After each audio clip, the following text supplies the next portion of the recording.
Hello hi नमस्कारम सुप्रभातम good morning Banaras. क्या हाल है? सब बढ़िया ना?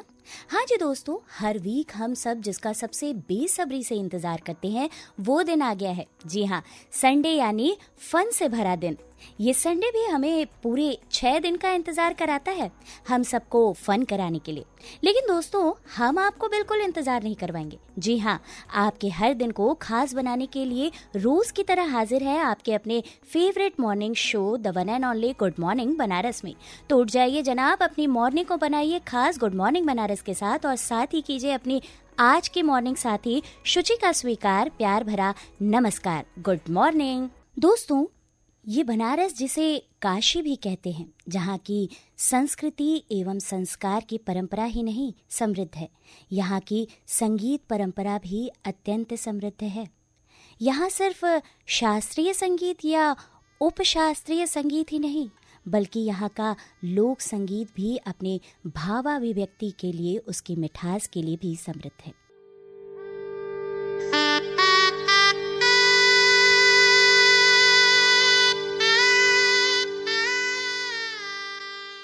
यहाँ सिर्फ 12 महीनों पर लोकगीत ही नहीं बने हैं, बल्कि इन कलाओं के संरक्षण एवं संवर्धन के लिए समय समय पर उस त्योहार की प्रकृति के अनुसार संगीत समारोहों का भी आयोजन होता है।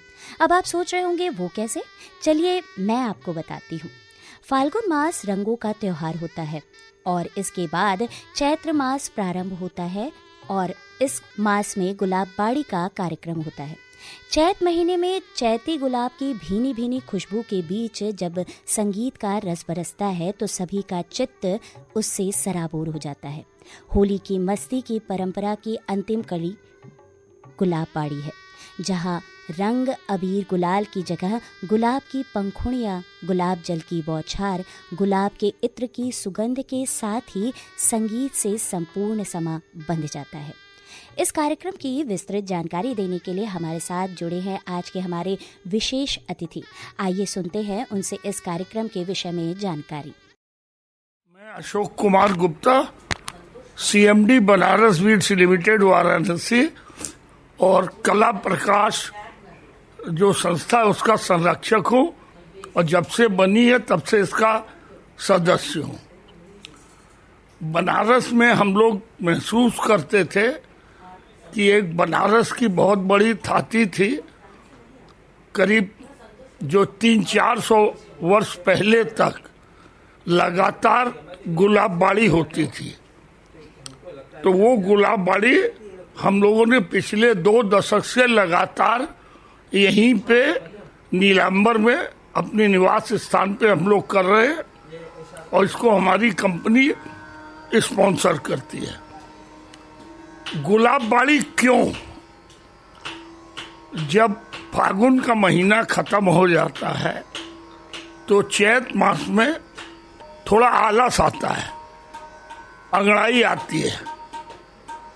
उस समय पुराने जमाने में रईस लोग, मंदिर वाले और संगीत प्रेमियों के जो झुंड होते थे, ये लोग किसी बगीचे में शाम को ठंडई और भांग के साथ, उस जमाने में काजल या सुरमा लगा के आते थे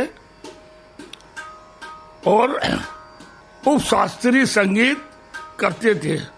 इसमें चैती, चैता, घाटो ये सब चलता था। ये बंद हो गया था।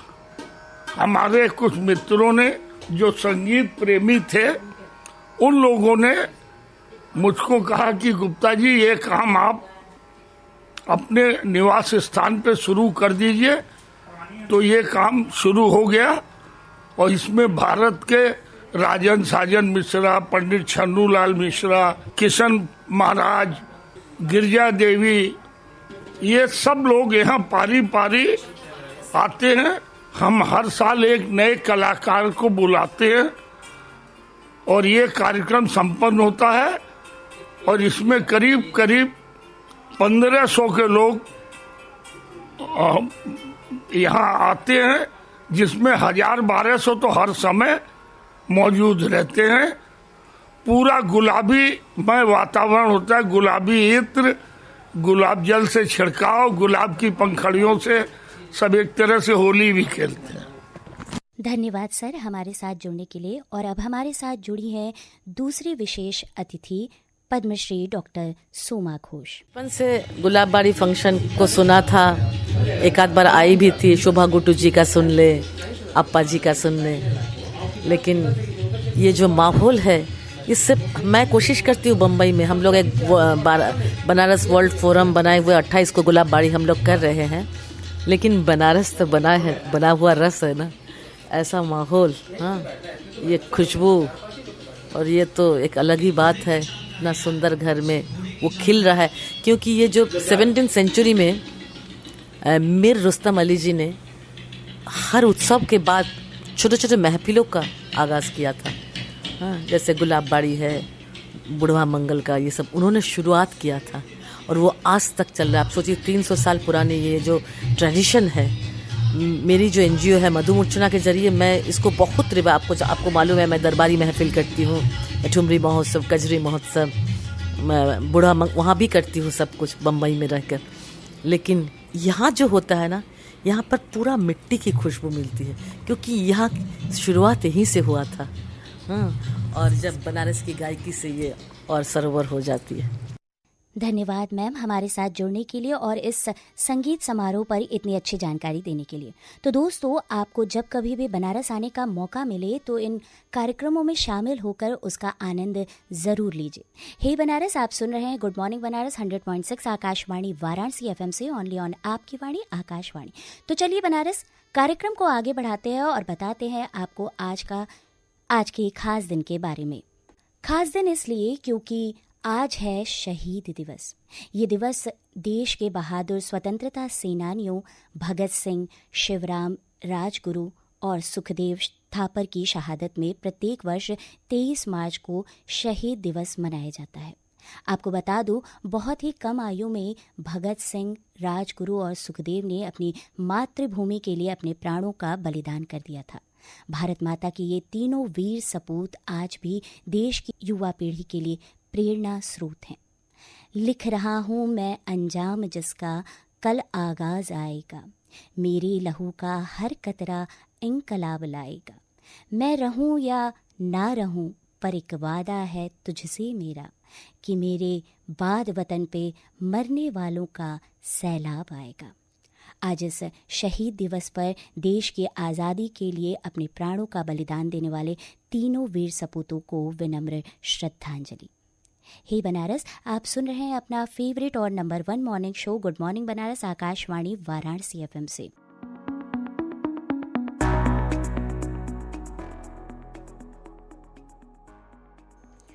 और दोस्तों, स्टूडियो की घड़ी में बज रहे हैं सुबह के 7:12। तारीख है आज 23 मार्च 2025, दिन है रविवार का। तो चलिए करते हैं शुरुआत, देखते हैं क्या हो रहा है देश, दुनिया और शहर बनारस में खास।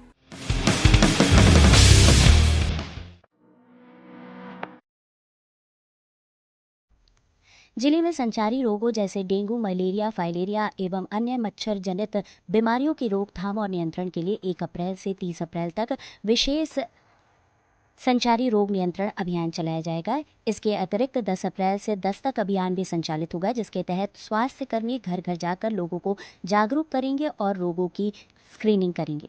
काशी हिंदू विश्वविद्यालय के ज्योतिष विभाग द्वारा आयोजित त्रिदिवसीय अंतर्राष्ट्रीय संगोष्ठी के तीसरे दिन के चतुर्थ सत्र का शुभारंभ वैदिक मंगलाचरण से हुआ। इस सत्र में विभिन्न राज्यों और देशों से आए विद्वानों ने विवाह, मिलापक और पंचांग निर्माण पर अपने विचार प्रस्तुत किए। विश्व जल दिवस के अवसर पर नमो घाट पर श्रद्धालुओं को जल संरक्षण का संकल्प दिया गया। विश्व जल दिवस के अवसर पर काशी के गंगा घाटों पर जागरूकता कार्यक्रम आयोजित किए गए। इसी कार्यक्रम में संकट मोचन फाउंडेशन और स्वयंसेवी संस्थाओं की ओर से 6 किलोमीटर मैराथन का आयोजन किया गया। इसमें हजारों काशी वासियों ने जल संरक्षण और गंगा निर्मलीकरण के लिए दौड़ लगाई और क्लीन गंगा की मुहिम को बल दिया। दिल्ली नेवा प्लेटफॉर्म से जुड़ने वाला 28वां राज्य बना है। दिल्ली विधानसभा ने डिजिटल गवर्नेंस की दिशा में एक महत्वपूर्ण कदम बढ़ाते हुए केंद्र सरकार के संसदीय कार्य मंत्रालय और राष्ट्रीय राजधानी क्षेत्र दिल्ली सरकार के साथ नेशनल ई विधान एप्लीकेशन नेवा के क्रियान्वयन के लिए त्रिपक्षीय समझौता ज्ञापन पर हस्ताक्षर किए।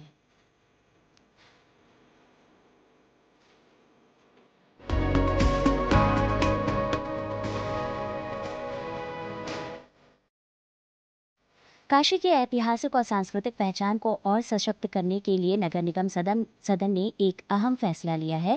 अब शहर के प्रमुख सड़कों और गलियों के नाम भारत रत्न, पद्मश्री और पद्म विभूषण से सम्मानित महान विभूतियों के नाम पर रखे जाएंगे। नगर निगम के इस निर्णय के तहत गिरजा देवी, उस्ताद बिस्मिल्लाह खां, कंठे महाराज, पंडित किशन महाराज, सिद्धेश्वरी देवी, जद्दनबाई, समता प्रसाद उर्फ गुदई महाराज और डॉक्टर जयशंकर दुबे जैसी काशी की महान विभूतियों के नाम पर सड़कों और गलियों का नामकरण किया जाएगा। खेल समाचार की बात करें तो सचिवालय चैंपियंस ट्रॉफी 2025 के तहत Maharana Pratap sports college cricket मैदान में खेले गए 2 मुकाबलों में सचिवालय डेंजर्स और सचिवालय वॉरियर्स ने जीत दर्ज की है। तो ये था देश, दुनिया और अपने शहर बनारस का हाल समाचार। और आइए अब पलटते इतिहास के पन्नों को और देखते हैं आज के दिन में क्या है। सन 1995 में आज ही के दिन रेनेटो एगिरूरो विश्व व्यापार संगठन के पहले महानिदेशक नियुक्त हुए थे। आज ही के दिन भारत के विश्वनाथन आनंद ने प्रोफेशनल चेस एसोसिएशन कैंडिडेट्स के फाइनल श्रृंखला को जीता था। सन 1996 में आज ही के दिन ताइवान में पहली बार राष्ट्रपति के लिए चुनाव संपन्न किया गया था। सन 2001 में रूसी अंतरिक्ष स्टेशन मीर की जल समाधि हुई थी। सन 2008 में आज ही के दिन जमीन से जमीन पर मार करने वाली मिसाइल अग्नि-1 का सफल परीक्षण हुआ था। बात करें आज जिन लोगों का जन्म हुआ है। भारत की स्वतंत्रता सेनानी बसंती देवी का जन्म आज ही के दिन सन 1880 में हुआ था। भारत के प्रतिष्ठित जीव विज्ञानी आदित्य प्रसाद दास का जन्म आज ही के दिन सन 1951 में हुआ था। भारत के केंद्र शासित प्रदेश लक्षद्वीप के नवनियुक्त प्रशासक दिनेश्वर शर्मा का जन्म आज ही के दिन सन 1954 में हुआ था। तो ये थी इतिहास में आज के दिन की कुछ बातें। और दोस्तों, घड़ी की टिक टिक करती सुइयां फिर मिलने के वादे के साथ आपसे टाटा बाय बाय करने की ओर इशारा कर रही हैं। मिलूंगी आपसे 8:45 पर मधुरिमा कार्यक्रम में। तब तक के लिए अपनी रेडियो दोस्त शुचि को दीजिए अनुमति। नमस्कार।